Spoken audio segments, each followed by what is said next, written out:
Hi, welcome back to the Overturn Chatter. I'm here to recap Love and Marriage Huntsville, Season 6, Episode 1. Um, this, the episode starts with Martell getting a facial. He's so funny, he's so bitchy class.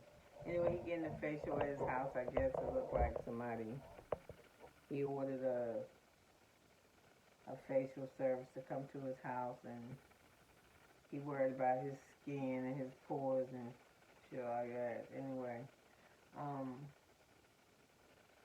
while he's getting his facial, his mother shows up, telling us how she almost 60, and the the facial lady tell her that she got nice skin, and she like, I know.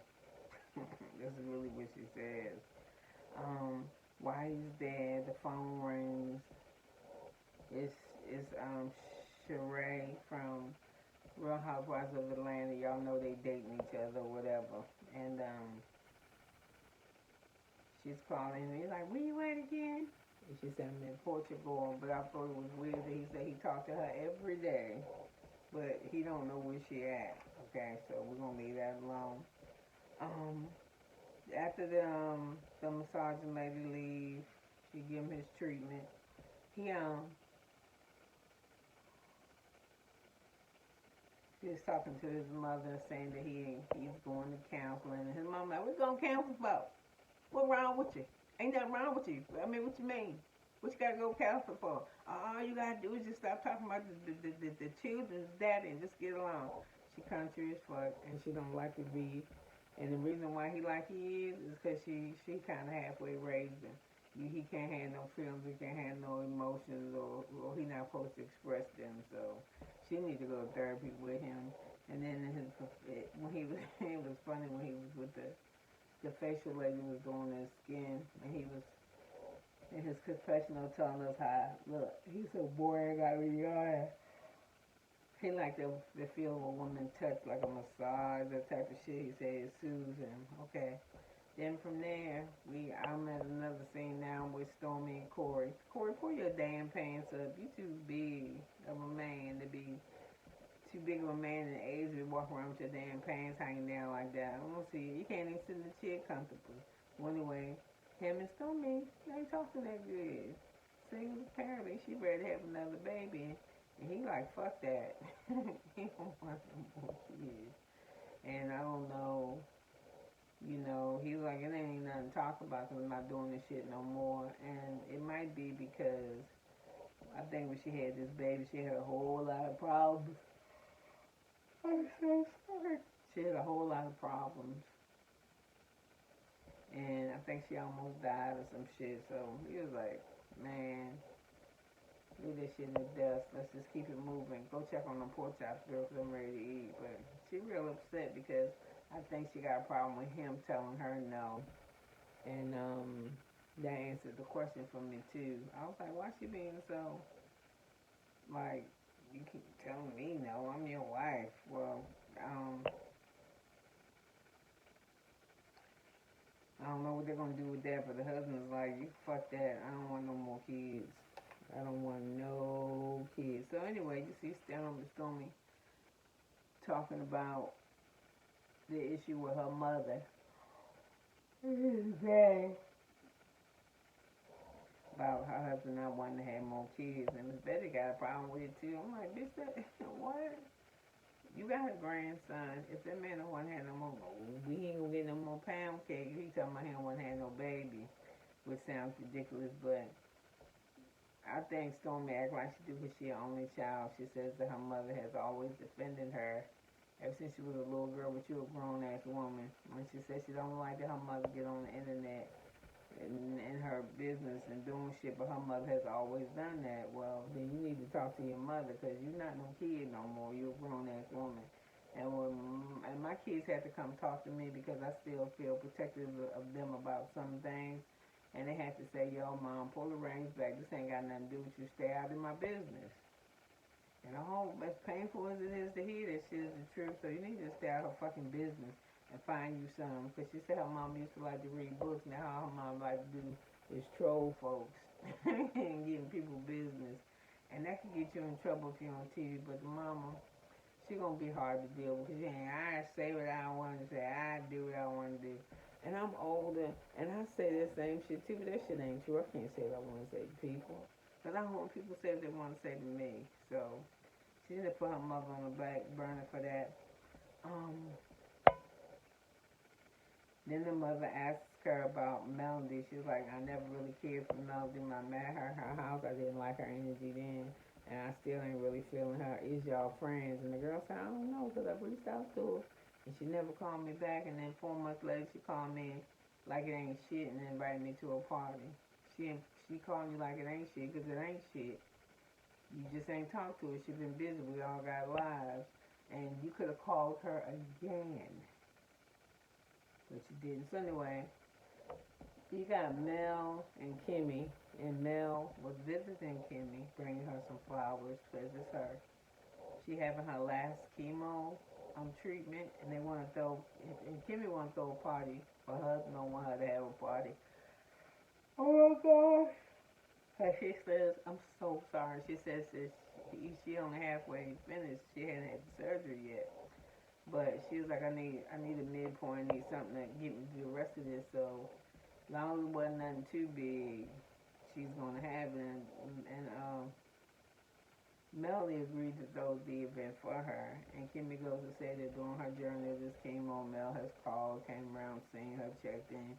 She did what Kimmy equates to being what a friend would do in a situation like this. So Mel said I'd throw the party, but Kimmy declined and said, "No, I don't want you to, because if I'm going to invite everybody, and you don't get along with everybody."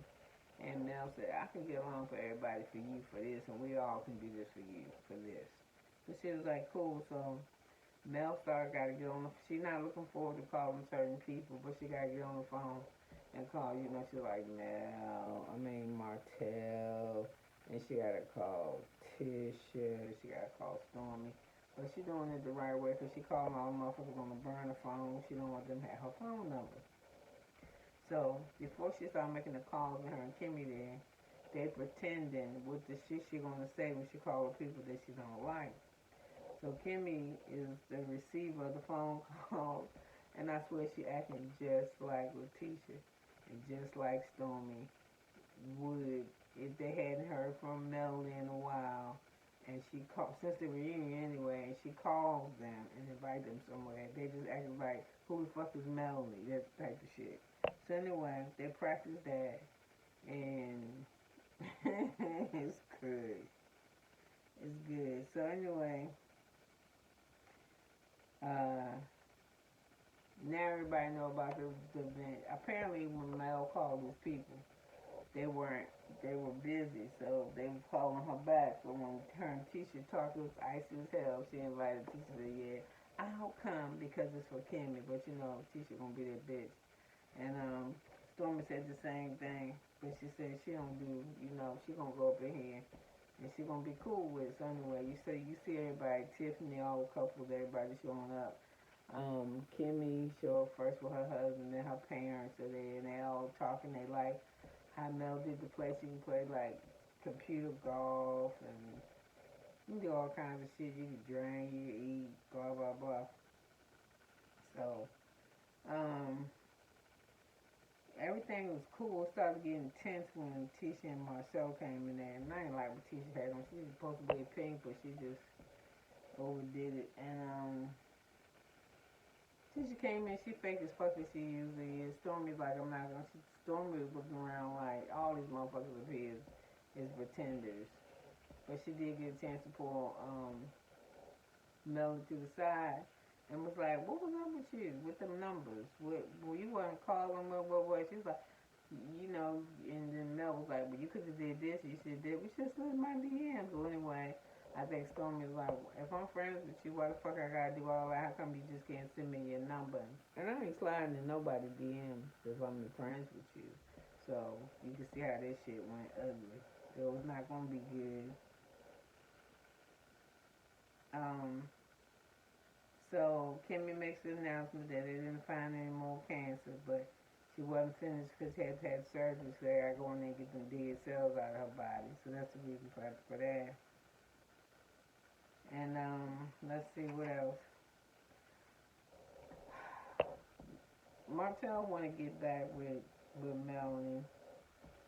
I don't know. He said something about praying, but pray to be co-parenting. But the way she making it put that he praying, he asking her to pray the Lord to ask about what she should do with him, and she said she did that a couple years ago, and God told her to go, so she gone, so she don't know what he talking about. So when he calls her to return the call to find out about the party, he said, "Oh, I thought she was calling me to tell you about the prayer." She was like, "Nah, I was just calling you to tell you about the party." So then when she gets to the party, he hollering for her, "Hey, hey, hey, what about the prayer?" And she's just like, "Dude, I'm celebrating somebody else's shit. I don't want." She just need to tell him I prayed and he said, told me to go, and I did. Just let that be the end of it. I thought she was calling him to ask him why they all talking about they want iPhone 14s. I thought that's why she was calling him until I said, "Oh no," I had to remember she was calling for the party. And when she was on the phone with Stormy just being weird, like, "This your new number? No? Who?" That's what Stormy was doing. And I was like, "You just going there like, look, I just didn't recognize the number." And I hate when I fucking call people like that. Whether you recognize the number or not, you recognize my voice. Plus, after I tell you who the fuck I am. So anyway, it looks like this is going to be very interesting season because next episode is Miss Betsy and Melody. And Miss Betsy is talking shit. Lord, just help my stay in my place with my kids. Usually, I don't have kids, my adult children. If they have a friend or something I don't really care for, I'm still respectful of that friend. And I'm respectful of my kids' choices. If they ask me something about the person, I'd be like, "No, I don't really care for them, but that's your friend." And I always tell my kids, whatever.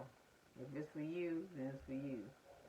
Yeah, but I'm your mother. If I see something that's funky, I'm gonna say something. I'm not gonna mistreat nobody, but I'm gonna let you know what I'm gonna let you know. So anyway, with that, I'm cold. I didn't put my robe on today. I'm gonna see y'all tonight after I watch this SWB last part. I don't know what the Tarsha girl wanna do. I just be glad we start talking about something else. Well, anyway. You could have been anywhere, and I mean anywhere in the world, but you're here with me, and I'm so glad that you are. So listen, come back tonight, and we'll talk about the Scott sisters. Goodbye.